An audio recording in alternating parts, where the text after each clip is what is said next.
Hello friends, welcome back to my YouTube channel Prasmit learning point. Friends, आज आपके लिए फिर से एक न्यू टॉपिक लाया हूं जिसमें मैं पढ़ाने वाला हूं किरचॉफ के नियमों के बारे में। फ्रेंड्स, आज का टॉपिक बहुत ही ज़्यादा इंपॉर्टेंट होने वाला है। इसमें हम किरचॉफ के दो नियम पढ़ेंगे जो दोनों बहुत ज़्यादा इंपॉर्टेंट है, क्योंकि पूरी फिजिक्स में ये नियम बहुत ज़्यादा रोल करते हैं, क्योंकि ये नियम है ही ऐसे। इनमें क्या होता है, हम पहले नियम में धारा के बारे में पढ़ते हैं और द्वितीय नियम में वोल्टता। यानी पहला नियम हमारा धारा के लिए काम आता है, दूसरा वोल्टता के लिए। तो फ्रेंड्स, धारा वोल्टता तो पूरी फिजिक्स में है ही, इसलिए इन नियमों का सबसे ज़्यादा यूज है।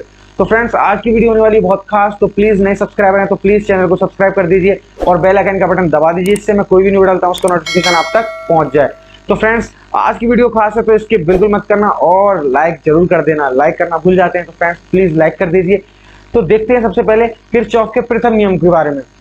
फ्रेंड्स, किरचॉफ का प्रथम नियम बहुत ही ज्यादा इंपॉर्टेंट है, क्योंकि ये पूरा धारा पे डिपेंड होता है। यानी इसमें धारा के बारे में बताएगा कि धारा को हम कैसे पहचाने या कितनी धारा क्या है। तो फ्रेंड्स, किरचॉफ के प्रथम नियम को हम धारा पहचानने के लिए यूज करते हैं और इसको संधि नियम भी कहते हैं। तो सबसे पहले किरचॉफ के प्रथम नियम को पढ़ेंगे, उसके बाद द्वितीय नियम को पढ़ेंगे। तो फ्रेंड्स, इसके लिए आप प्लीज चैनल पे लाइक मार दीजिए, जल्दी से लाइक कर दीजिए और स्टार्ट करते हैं किरचॉफ के प्रथम नियम को। तो फ्रेंड्स, देख लेते हैं किरचॉफ का प्रथम नियम क्या कह रहा है। किरचॉफ का प्रथम नियम, किरचॉफ का प्रथम नियम, इसके बारे में पढ़ेंगे। फ्रेंड्स, किरचॉफ के प्रथम नियम को हम संधि नियम भी कहते हैं। अब संधि किस लिए कहते हैं उसको मैं भी क्लियर कर देता हूं, क्योंकि उस संधि पे पूरी डिपेंड है इसकी डेफिनेशन या थ्योरी इस नियम की। तो इसको संधि नियम भी कहते हैं। आप लिख लीजिए यहाँ पे संधि नियम। भाई, संधि नियम कोई तो रीजन होगा कहते हैं, क्यों कहते हैं, क्या रीजन है, सब बताऊंगा। बस थोड़ा वीडियो को देखिए तो सही पूरा। क्या होता है संधि नियम? संधि का मतलब तो आप जानते होंगे, संधि यानी जुड़ना। संधि विच्छेद तो आपने पढ़े ही होंगे, शुरू से पढ़ते आए हो। संधि का मतलब होता है जुड़ना, विच्छेद का मतलब होता है अलग अलग, लेकिन यहाँ संधि की बात आ रही है यानी जुड़ा जाएगा। आपने कई बार सुना भी होगा कि जापान ने उससे संधि कर ली उस देश से, या इंडिया ने उस देश से संधि कर ली, यानी कि वो मिले, संधि की, बातचीत की, किसी राजा ने किसी से संधि की। तो संधि का मतलब है कहीं ना कहीं कोई बात होगी जुड़ने की। तो यहाँ पे यानी इकट्ठा एकत्रित हो रही होगी कोई ना कोई चीज। तो फ्रेंड्स, यहाँ पे धारा की बात होती है, यानी कि धारा ही एकत्रित होती है, तो उस पॉइंट को संधि कहते हैं, इसीलिए इसको संधि नियम कहते हैं। तो फ्रेंड्स, इसमें संधि नियम में क्या है, सिंपल है, कुछ नहीं है। ये कहना ये चाह रहा है कि कोई भी दिष्ट धारा परिपथ है, उसमें जो संधि है उसकी, उस संधि से होने वाली सभी धाराओं का बीजगणितीय योग शून्य होता है। यानी कि कोई भी दिष्ट धारा परिपथ है, उस पे उसकी कोई ना कोई संधि है, उससे जो होकर गुजरने वाली धाराएं हैं उनका जब बीजगणितीय योग करेंगे, टोटल करेंगे, तो निकल के वैल्यू जीरो ही आएगा। वो क्यों आएगा मैं भी आपको समझा दूंगा। सबसे पहले इसके डायग्राम को देख लेते हैं। मान लीजिए एक संधि है, ये संधि है, लेकिन ये संधि कब होगी? जब यहाँ पे आगे कोई इकट्ठा मिलेगा, दो तीन लोग मिलेंगे आगे, तो उसी को संधि करेंगे। अभी तो ये खाली पॉइंट है। तो मान लीजिए ये धारा इधर से आ गई, इधर से आ गई, इधर से आ गई, इधर से आ गई, इधर से आ गई, इधर से आ गई, तो ये पॉइंट हो गए, ये हमारे संधि हो रही है यहाँ पे। तो इसको कह दिया इन्होंने संधि पॉइंट। तो जब संधि यहाँ पे हो रही है इन धाराओं की, तो संधि नियम भी कह दिया इसको। अब क्या कहना चाह रहा है कि इस संधि से होकर गुजरने वाली सभी धाराओं का बीजगणितीय योग शून्य है। वो कैसे होगा? तो फ्रेंड्स, क्या होता है, मान लीजिए कि अभी केवल हम समझाने के लिए दो दो ले लेते हैं, ठीक है, समझाने के लिए। वैसे तो बहुत होती हैं, सबका मतलब एक ही होता है, लेकिन समझाया स्टार्टिंग से छोटे से जाता है। मान लीजिए इसमें कहना ये चाह रहा है कि इधर से धारा गई हमारी, कितनी भी गई, धारा भी मत बात कीजिए, धारा से आप समझ नहीं पाएंगे। मान लीजिए एक पाइप है, ठीक है, एक पाइप ऐसे गया है, इस पॉइंट पे मिल गया, आगे एक पाइप ऐसे गया, इस संधि पे मिल गया, और इधर से निकल रहा है, इधर से निकल रहा है। अब इस पाइप में मान लीजिए 2 किलो तेल डाल दिया आपने, ठीक है, इधर से 4 किलो डाल दिया, लेकिन पहुंचा यहाँ पर 6 किलो ही तो है। इतनी बात तो क्लियर है, 6 किलो यहाँ पहुंचा है तो 6 किलो ही निकलेगा भाई। कहीं से कोई चीज डालोगे तो आउटपुट तो उतना ही मिलेगा ना, बीच में चाहे कितना भी कम ज्यादा हो जाए, चाहे यहाँ से 3 चला जाए और 3 यहाँ से चला जाए, चाहे 2 चला जाए यहाँ से, यहाँ 4 चला जाए, यहाँ 4 से चले जाए, यहाँ 2 चला जाए। मतलब कहने का निकल के टोटल हमारा यहाँ 6 ही आएगा, क्योंकि 4 और 2 6 होते हैं। यानी कि 6 किलो अगर तेल डाला है हमने यहाँ पॉइंट तक, तो इस पॉइंट से जब निकलेगा तो 6 किलो ही आएगा। तो कहने का मतलब क्या है कि मान लीजिए हमारी ये I1 है, ये I2 है, ये I3 है और ये I4 है, ठीक है, समझना। तो फ्रेंड्स, क्या कह रहा है ये I1 plus I2 equal to क्या है, I3 प्लस I4। क्लियर हो गया? कहने का मतलब है ये जो इस पे पूरा टोटल तेल है या धारा है, वो इसके इक्वल होगा जो जा रहा है आउटगोइंग। तो फ्रेंड, इनकमिंग और आउटगोइंग में यही है कि जैसे इनकमिंग कॉल का मतलब है कॉल आ रही है, तो वही चीज समझिए। इनकमिंग हमने कितना किया, I1 I2 या 4 किलो और 2 किलो। अब ये किसके बराबर होगा, आउटगोइंग कितना निकल रहा है, इतना ही तो निकलेगा, बस फर्क है किस में कितना चला गया वो मैटर नहीं करता, निकल कितना रहा है वो मैटर कर रहा है। तो सिंपल है। अब क्या किरचॉफ का नियम कहता है, किरचॉफ का नियम क्या कहता है वो समझना, कि कोई भी हमारा जिस धारा परिपथ है उसकी संधि से होकर गुजरने वाली सभी धाराओं का, संधि से होकर गुजरने वाली सभी धाराओं का बीजगणितीय योग शून्य होता है, ये क्लियर है। तो इसके लिए हमको क्या करना होगा, I1 प्लस I2 माइनस इधर ले आएंगे I3 minus I4 equal to क्या आ जाएगा हमारा 0। 0 आ गया। 0 किस लिए आ गया आप समझ गए होगे, क्योंकि जब इसको हम इधर ले जाएंगे तो 0 ही तो बचेगा। तो इस चीज से क्लियर हो गया। अब क्या है, इन सब का टोटल होता है, तो टोटल के लिए हम सिग्मा लगा देते हैं, सारी वैल्यू का लिखने की जरूरत नहीं, सिग्मा लग गया, सिग्मा I इक्वल टू हमारा 0 निकल के आ गया। तो यही हमारा किरचॉफ का नियम कहता है कि सभी दिष्ट धारा, जितनी भी दिष्ट धारा है वो अगर किसी संधि से होकर जाएंगे उनका बीजगणितीय योग शून्य होगा। आप प्लीज समझने की कोशिश कीजिए इस डायग्राम को। मान लीजिए यहाँ से हमने 2 kg तेल भेजा और यहाँ से 4 kg तेल भेजा, और इस पॉइंट संधि से आके अब यहाँ से 3 निकल जाए, यहाँ से 3 निकल जाए, यहाँ 4 निकल जाए, यहाँ 2 निकल जाए, यहाँ 4 निकल जाए, यहाँ 2 निकल तो 6 ही रहा है, टोटल 6 भी जाए, इनपुट 4 किया तो इनपुट 6 किया तो 6 ही तो इनपुट हो रहा है, आउटपुट हो रहा है। तो कहने का मतलब है इनपुट अगर हमने 6 किया तो आउटपुट भी 6 निकलेगा, और जब आउटपुट और इनपुट को बराबर कर देंगे तो बराबर तो आ ही जाएगा, लेकिन एक साइड ले आएंगे तो 0 आ जाएगा, तो यानी टोटल इनका 0 ही निकल के आएगा। तो ये तो मैंने आपको समझाया। अब इसकी प्रॉपर मैं डेफिनेशन कराऊंगा, क्योंकि मैं कई सारे स्टेप से आपको पढ़ाता हूँ, पहले डायग्राम समझाता हूँ, उसी में सारी थ्योरी बन जाती है, फिर थ्योरी लिखवाता हूँ, फिर डायग्राम को एक बार और क्लियर कर देता हूँ, आपको पूरा सॉल्यूशन मिल जाता है। तो फ्रेंड्स अब देख लेते हैं इसके डायग्राम को, आप इसको एक बार समझ लीजिए, अब मैं इसके डायग्राम को बताऊं। तो फ्रेंड्स अब देख लेते हैं इसके डायग्राम को और इसकी थ्योरी को। तो फ्रेंड्स सबसे पहले हम देख लेते हैं डायग्राम। डायग्राम क्या, मान लीजिए एक हमारी संधि है जी, ठीक है फ्रेंड्स। अब इस संधि से कोई ना कोई धारा निकल के जा रही होंगी, तो वो अभी हम क्लियर कर लेंगे, अभी डायग्राम बना लेते हैं। ये मान लीजिए इतनी धाराएं होके जा रही हैं। अब फ्रेंड्स क्या करते हैं, मान लीजिए हमने इनपुट I1 कर दी, I2 इनपुट कर दी, I3 इनपुट कर दी, तो आउटपुट भी उतनी तो निकलेंगे। I4 ये आउटपुट निकल गई, ये इनपुट की है, आउटपुट निकल गई, I5 आउटपुट निकल गई, और I6 आउटपुट निकल गई। इधर से एक और इनपुट कर दी हमने I7, और ये आउटपुट निकल गई I8। ठीक है, आपको क्लियर समझ आ गया होगा, मतलब जितनी इनपुट की है उतनी आउटपुट निकली है। समझ में ये आना चाहिए कि जो इनपुट कर रहे हैं उतना ही आउटपुट निकलना चाहिए, सबसे बड़ी बात ये होती है। फिर चाहे आपका एरो किधर भी जा रहा हो, एरो उतने ही होने चाहिए, जितने इनपुट एरो है उतने आउटपुट होने चाहिए, सबसे मेन रोल ये रहता है डायग्राम में। तो डायग्राम में किधर भी आप कितने भी लाइन खींच लीजिए, बस इनपुट जितनी कर रहे हो, यानी हमने 1 2 3 4 इनपुट किए तो 4 ही तो आउटपुट है, 1 2 3 4। नंबर से कोई मतलब नहीं है, आप कॉमन ही देखिए कितने इनपुट कर रहे हैं और कितने आउटपुट है। तो ये चीज क्लियर है, बराबर है, ठीक है, इतने हो गए। अब इसमें नियम क्या कहता है हमारा, ये कहता है कि इनका जो वैल्यू है सिग्मा आई क्या होगा, हमेशा शून्य होगा। वो मैं अभी आपको समझा चुका हूं क्यों होगा। तो सबसे पहले इसकी डेफिनेशन देख लेते हैं कि डेफिनेशन क्या होती है। क्या होती है, किरचॉफ के प्रथम नियम के अनुसार, किरचॉफ के प्रथम नियम के अनुसार क्या होता है, प्रथम नियम के अनुसार जो हमारा दिष्ट धारा परिपथ है, किसी भी दिष्ट धारा परिपथ के किसी संधि से होकर गुजरने वाली सभी समस्त धाराओं का बीजगणितीय योग शून्य होता है। तो ये मैंने आपको समझा भी दिया है। तो क्या, किसी दिष्ट धारा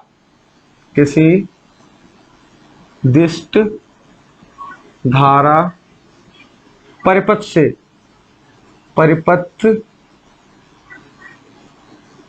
परिपथ की संधि से, क्योंकि उसकी कोई संधि होगी, परिपथ की संधि से होकर, संधि से, क्योंकि कोई परिपथ है उसकी संधि की बात करेंगे ना हम, किसी दिष्ट धारा परिपथ की संधि से होकर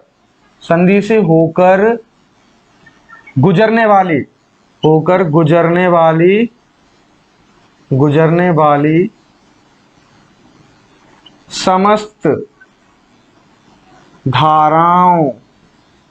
समस्त धाराओं का मतलब है सारी धाराएं जितनी भी हैं, उन समस्त धाराओं का बीजगणितीय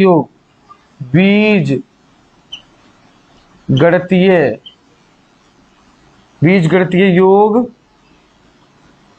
शून्य होता है। ठीक है फ्रेंड्स, मेन रीजन ये है, जितनी भी इनकमिंग आउटपुटिंग जो भी है उन सब का योग हमेशा शून्य होगा, ये कहता है जो भी किरचॉफ का प्रथम नियम है।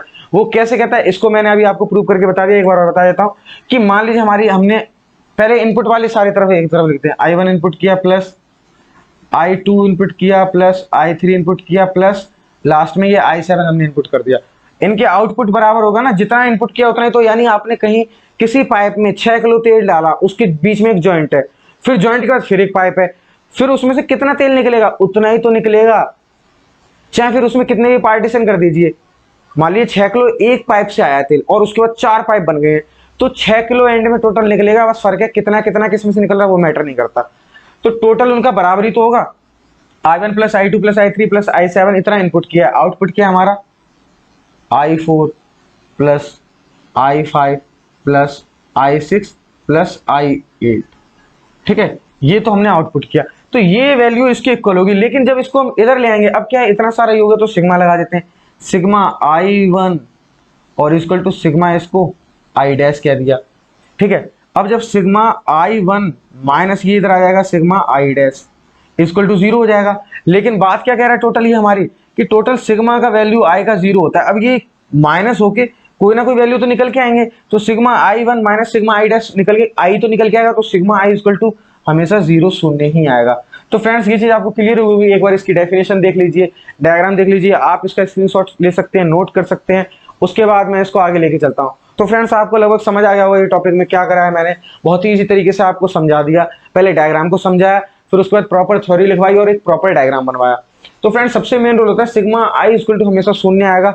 वो क्यों आएगा, कि किरचॉफ का प्रथम नियम कहता है, क्या कहता है, कि किसी दिष्ट धारा परिपथ की संधि से होकर गुजरने वाली समस्त धाराओं का बीजगणितीय योग शून्य होता है। वो किस लिए होता है, जितनी भी धारा होगी संधि से वो एक दूसरे के इक्वल होती है, कि जितना इनपुट दिया उतना आउटपुट होगा। क्लियर है। लेकिन जब इनको इधर ले आएंगे माइनस के हो जाएंगे और ई sigma i1 minus sigma i dash करेंगे इक्वल टू 0 होता है। कोई ना कोई i की वैल्यू निकल के आया, सिग्मा i इक्वल टू 0 आ गया हमारा।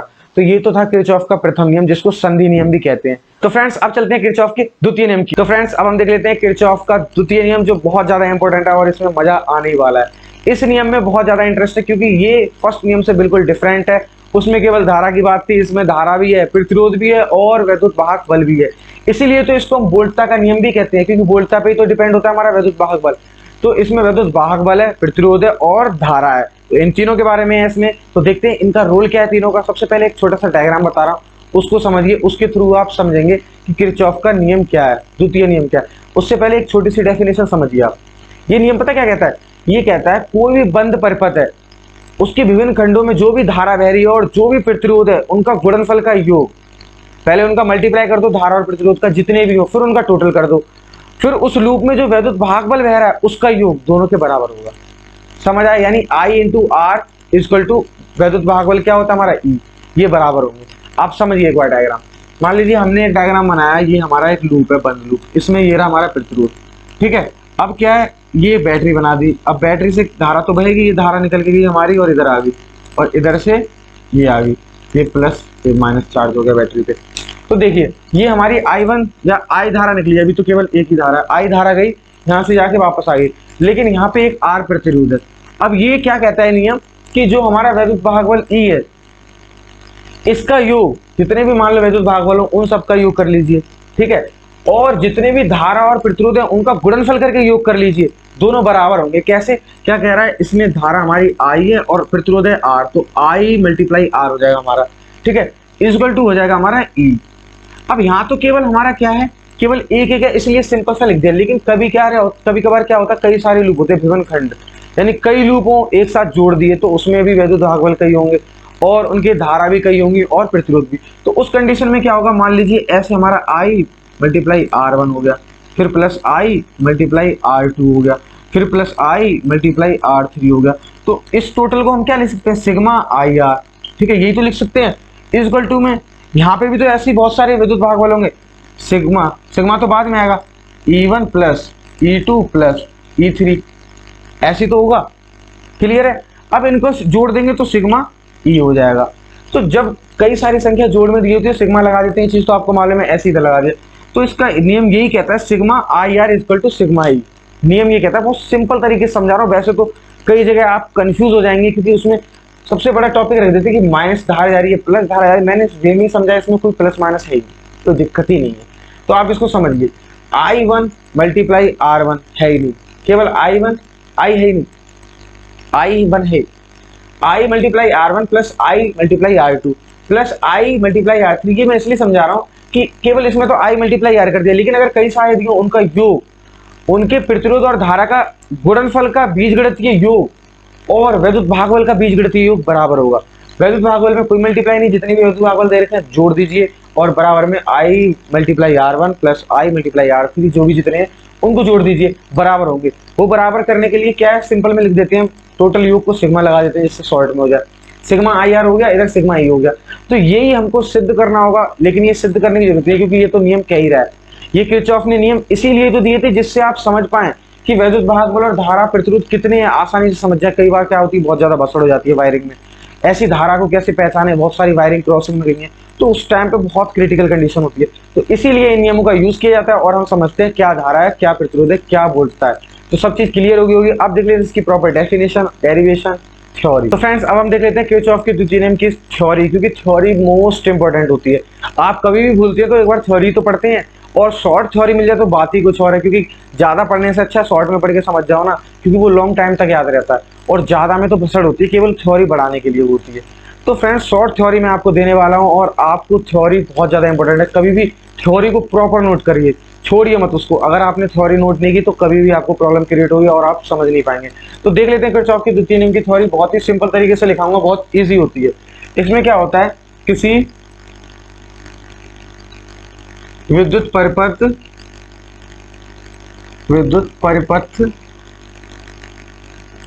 के बंद लूप, किसी विद्युत परिपथ के बंद लूप के विभिन्न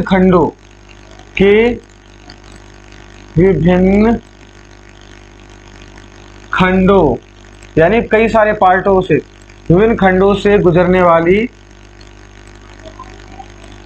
वाली धारा,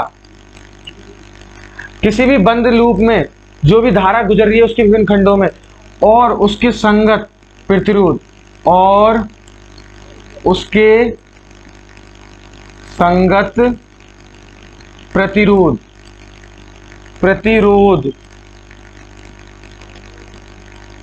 के गुणनफल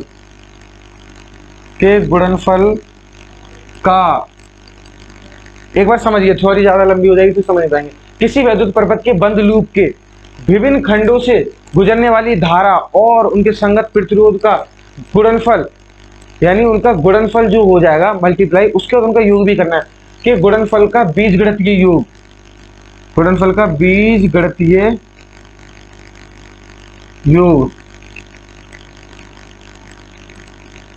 उस लूप में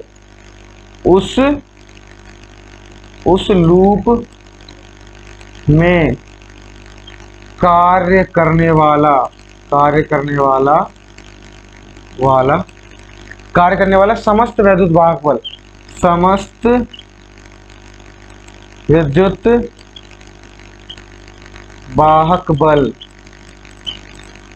वाहक बल का बीजगणितीय योग के बराबर होता है,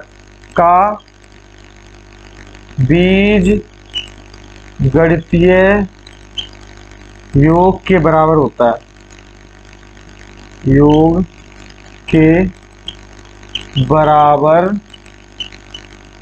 होता है। तो फ्रेंड्स ये इसकी सिंपल सी डेफिनेशन समझिए एक बार। क्या होता है, कोई भी हमारा परिपथ मान लीजिए, उसका कोई ना कोई बंद लूप तो होगा परिपथ का, तो उस बंद लूप में जितने भी खंडों में, विभिन्न खंडों में जो धारा प्रवाहित हो रही है और उस धारा के जो संगत प्रतिरोध है, पास में जो प्रतिरोध है, उनका गुणनफल, फिर ऐसी कई सारी कंडीशन होगी, उन सब का योग कर लीजिए। यानी कि धारा और प्रतिरोध का गुणनफल कर करके फिर उनका सबका योग कर लीजिए। फिर वो योग किसके बराबर होगा, जो उसमें वैद्युत वाहक बल कार्य कर रहा है उस लूप में, उनका बीजगणितीय योग इन दोनों का बराबर होगा। समझ आया, धारा और प्रतिरोध का गुणनफल फिर उसका योग, वैद्युत वाहक बल का योग, इन दोनों योग के बराबर होगा। क्लियर बात होगी। अब फ्रेंड्स ये डेफिनेशन आप एक बार इसको नोट कर लीजिए। मैंने डायग्राम आपको क्लियर तरीके से समझा दिया है, डेफिनेशन नहीं बताई थी, वो मैंने क्लियर तरीके से आपको लिखा दिया।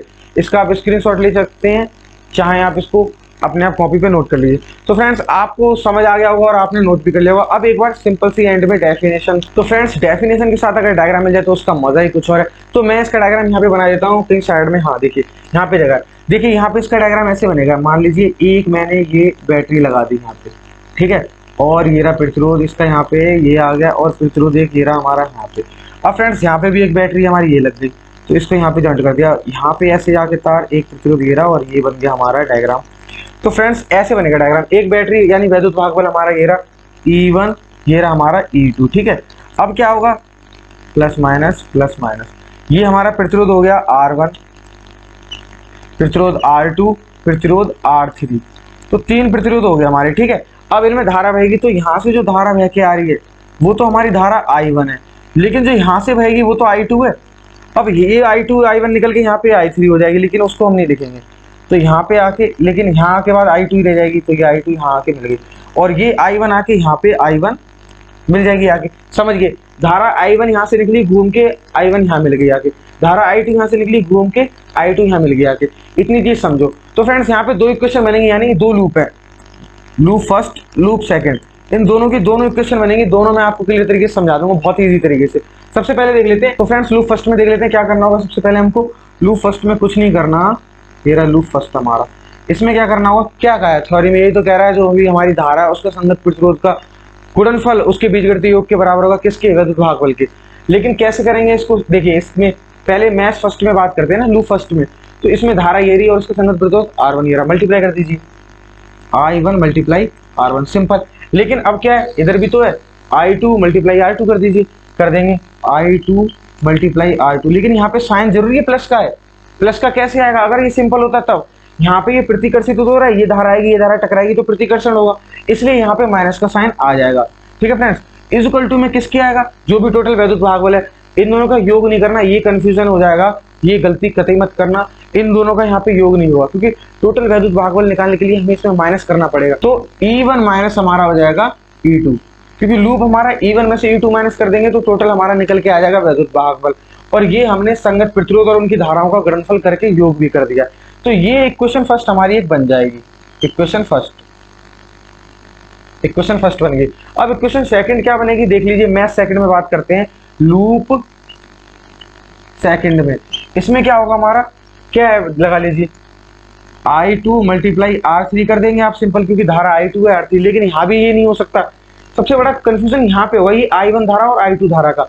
अभी प्रतिकर्षण हो रहा था, अब ये दोनों जुड़ जाएंगे, क्योंकि इस लूप में बात कर रहे हैं, तो यहाँ पे प्लस का साइन लगा के I1 और कर दीजिए, ये दोनों जुड़ के तब R3 में मल्टीप्लाई होगा इनका संगत प्रतिरोध, क्योंकि ये दोनों धाराओं का योग होके इसका संगत प्रतिरोध R3 बनेगा, अन्यथा नहीं बनेगा।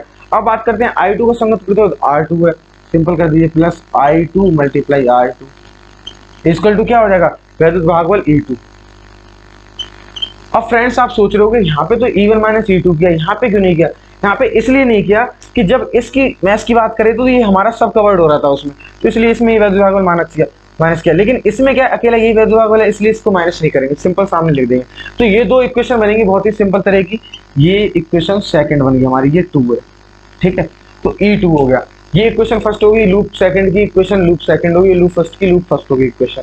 कैसे निकाली वो मैंने आपको बता दिया। तो फ्रेंड्स आपको ये चीज क्लियर होगी, एक बार स्क्रीनशॉट ले लीजिए, नोट कर लीजिए, बहुत ही इजी तरीके से मैंने आपको समझा दिया है।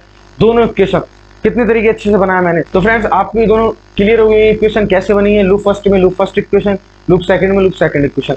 और फ्रेंड्स एक बार रिकॉल करा देता हूँ एंड में, बहुत ही सिंपल तरीके से, जिससे आपके माइंड में एकदम फिक्स हो जाएगी। क्या होता है हमारा द्वितीय नियम। द्वितीय नियम में होता है जो हमारा वैद्युत भागबल है वो धारा और उनका संगत प्रतिरोध, उन दोनों का गुणनफल का बीजगणितीय योग, टोटल लूप में जो भी वैद्युत भागबल है उनका योग के बराबर होता है।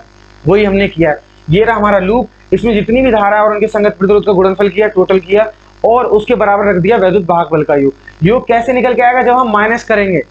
इसमें कंडीशन अलग है, यानी इन दोनों को जोड़ के नहीं निकल सकता, माइनस करके टोटल वैद्युत भागबल निकलेगा। कभी कभार कंडीशन अलग होती है।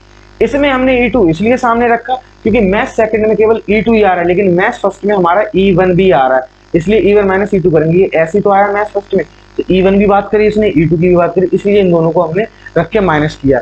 और इसमें माइनस का साइन इसलिए आया क्योंकि E1 में धारा लगे और E2 में धारा लगे, ये दोनों इंटरेक्ट हो रही है, यानी माइनस का साइन लग गया।